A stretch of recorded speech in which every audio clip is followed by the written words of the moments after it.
Good afternoon, students. Today I am going to deliver a second lecture on oscillation. In this lecture, I am going to discuss the topics like concept of damped oscillations, equations of a damped simple harmonic motion, special cases of damped simple harmonic motion or damped simple harmonic oscillator. Recap of the previous session. In the previous session, we discussed about concept of simple harmonic motion and the characteristics of simple harmonic motion, expression for frequency of SHM from the equation of restoring force is directly proportional to negative of displacement, and lastly the graphical representation of simple harmonic motion. These concepts were discussed in the previous discussion. Today we are going to discuss the concept of damped oscillations or this one, the oscillation of a damped simple harmonic oscillator. First I am going to give the introduction connected with this damped oscillation. First we have to know what is damped oscillation. When a body vibrates in air or any other resistive medium, the amplitude of vibration decreases gradually and finally body comes to rest. Nothing but here, because of the internal friction of the media, resistance of the media, the body which execute simple harmonic motions, which oppose the direction of motion of this particle under consideration, or the particle executing simple harmonic motion. Thereby, amplitude of vibration decreases gradually and finally dies off. That type of oscillation is what we call damped oscillations. Then what is meant by sustained oscillation? The sustained oscillations are the oscillations where we found that the amplitude is remains constant with respect to time. Nothing but there we observed that there is no media friction or internal friction or resistance of the medium which acted upon the body which execute vibration or simple harmonic motion. So now I am going to give the definition of damped oscillation. What is damped oscillation? Oscillations in which amplitude decreases gradually are called damped oscillations. Once again, I am going to repeat the definition. Oscillations in which amplitude decreases gradually are called damped oscillations. The resistance shown by a medium is called damping. Whatever the resistance or friction, media frictional or resisting force offered by the media is called as damping. Example for this damped oscillations are a simple pendulum oscillating in air media, deadbeat and ballistic galvanometer, LCR circuits. Here, ballistic galvanometer concept or moving coil galvanometer concept is discussed in PU classes. Also, a simple pendulum experiment is also discussed in PUC. And one more is LCR circuits. These LCR circuits are also known as wave shaping circuits. These circuits generate a sinusoidal or co-sinusoidal oscillations or simple harmonic waves. Thereby, these are the few examples for damped oscillations. If these oscillations once developed, simple harmonic oscillations are set up in a media, if the media friction or resisting force acted upon the body which executing SHM, then the amplitude of oscillation goes on decreases. Again, the magnitude of decrement of amplitude of oscillation depends upon the nature of the medium in which the body executing simple harmonic motion. Later we are going to discuss some special cases after discussing the theory of say simple harmonic damped oscillator or damped simple harmonic system or oscillator. Now we are going to discuss an equation of a damped simple harmonic oscillator. That equation is usually for the displacement of the particle executing damped simple harmonic oscillations. Derive that expression for displacement of a damped simple harmonic oscillator. First, we have to discuss the types of force which acted upon the particle which execute damped simple harmonic motion. For that, let's consider a particle having a mass m vibrating in a resistive medium in which in such oscillations, two forces act on the body executing oscillation. One is the restoring force, another one is retarding force. Here the restoring force is directly proportional to the negative of displacement, and that proportionality is replaced by some constant k, and that k is called as force constant. The case of a body executing simple harmonic motion, that is, if it is a body is a spiral spring or loaded spring, then that constant is also called as spring constant. But in general, that constant is taken as force constant.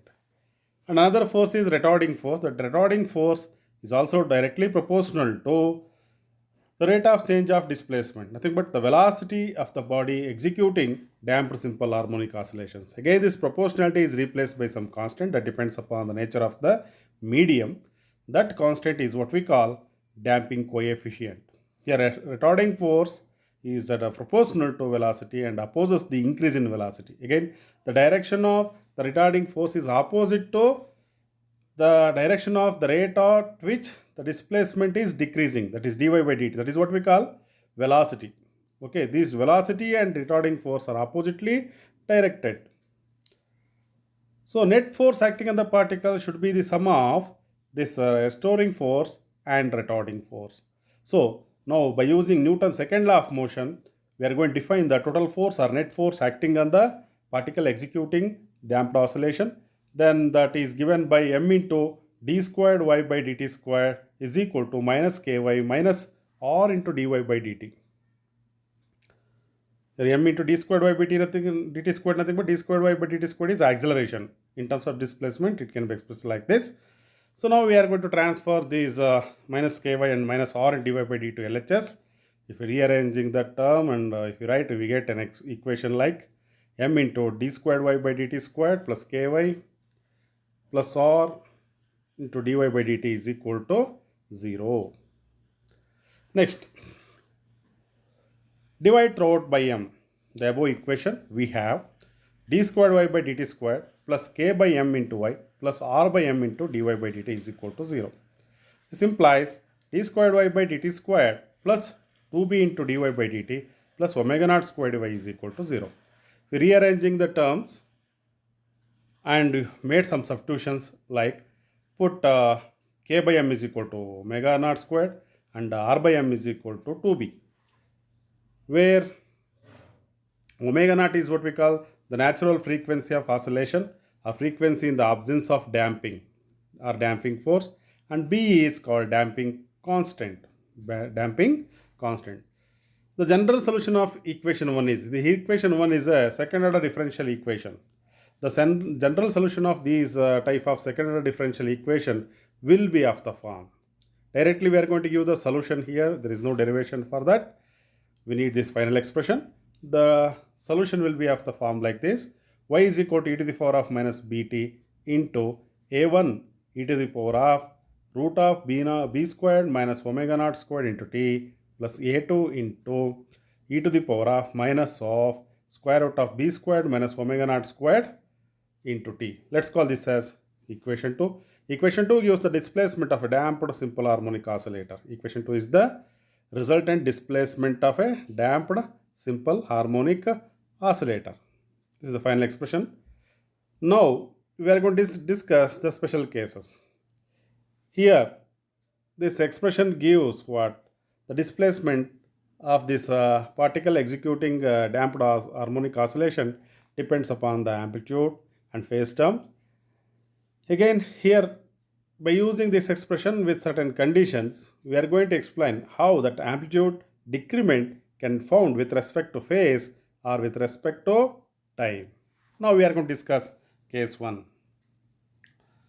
There are 3 cases were there. One is light damping, another one is heavy damping, and third one is critical damping. And this is decided by the damping coefficient B and the natural frequency of vibration. The value of B with respect to natural frequency of vibration of a body executing damped simple harmonic oscillation, will decide how the amplitude of oscillation will vary or decrease with respect to time or phase. First one, light damping. If B is less than omega naught. For small damping, we can show that if we put this in the equation 2 and simplifying, we get an expression like y is equal to some a naught into e to the power of minus bt sine of omega t plus phi.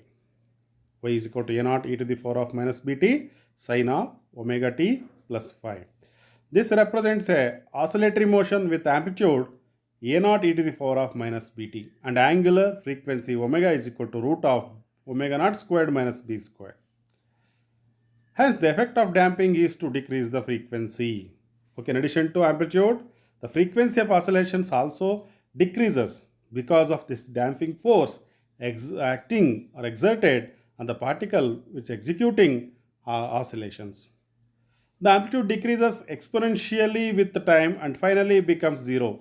Here amplitude is a function of e to the power of minus bt. A naught is some maximum value of amplitude without damping or without resisting force or frictional force of the medium.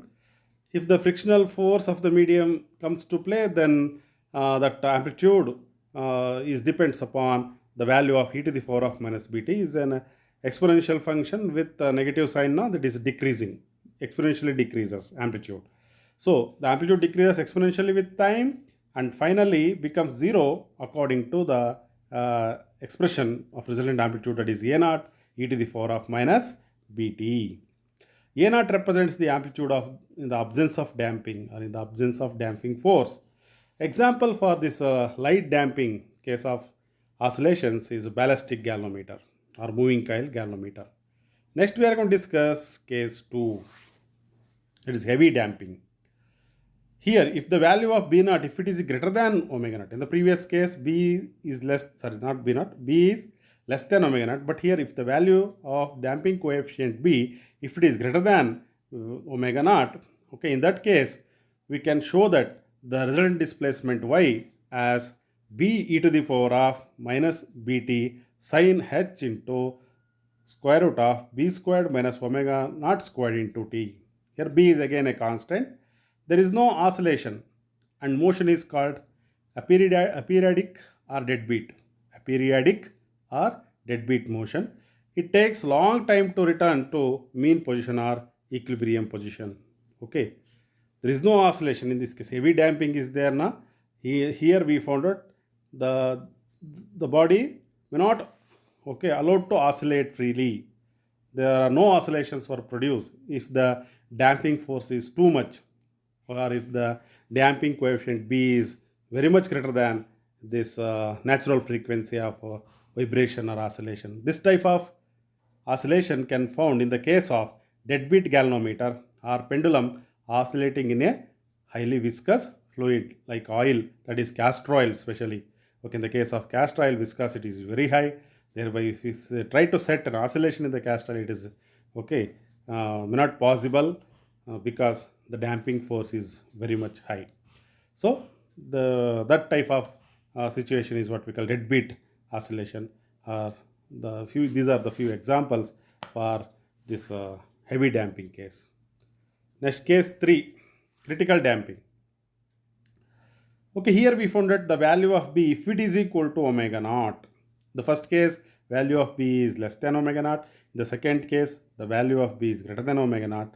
The third case is if value of B, that is damping coefficient, if it is equal to omega naught, that is the natural frequency of vibration of the body executing oscillation, then we can show that the resultant displacement as Y is equal to capital G into e to the power of minus Bt. Again here capital G is a constant. There is no oscillation, okay, this type also. For displacement decreases to zero exponentially and particle returns to the mean state in the minimum time. And here a little bit oscillation is set up, but that oscillation is immediately dies off. The damping for which the oscillation just stops is called critically damped. The damping for which the oscillation just stops is called critically damped. Example, pointer galvanometer. In the practical cases, while doing experiment with pointer galvanometer, we can observe that if we pass a current, then deflection is produced. If we cut the flow of current in the circuit, then immediately that needle comes to its initial position or initial configuration. Okay, that is an example for critical damping case. Here there is a plot which shows the different cases of damping. In the y-axis, we are going to plot the displacement. In the x-axis, we are going to plot the phase or state of vibration or oscillation of the particle executing damped oscillations. And here three possible cases of damping can be shown here. Here we found that if B is equal to B is less than omega naught, then lightly damped, that is oscillatory. In that case, we found that the amplitude of oscillation initially it is maximum, and thereafter it gradually decreases or exponentially decreases with respect to time. As time goes on, okay, after some finite time, again we found that the oscillations dies off. And the critically damping case, there we found that B equal to omega naught, that is damping coefficient is equal to natural frequency of oscillation. There initially oscillation is set up in the body or a particle executing oscillation, but rapidly it decays to zero, that is critically damped. And in third case, we found that heavily damped case, there we may not expect any sort of oscillation because heavy damping case, very high resisting force exert on a body, thereby the body is not allowed to oscillate or vibrate. Okay, in such a medium, that is a very high frictional or resistive medium, then that type of damping is what we call heavily damped. Okay, thank you.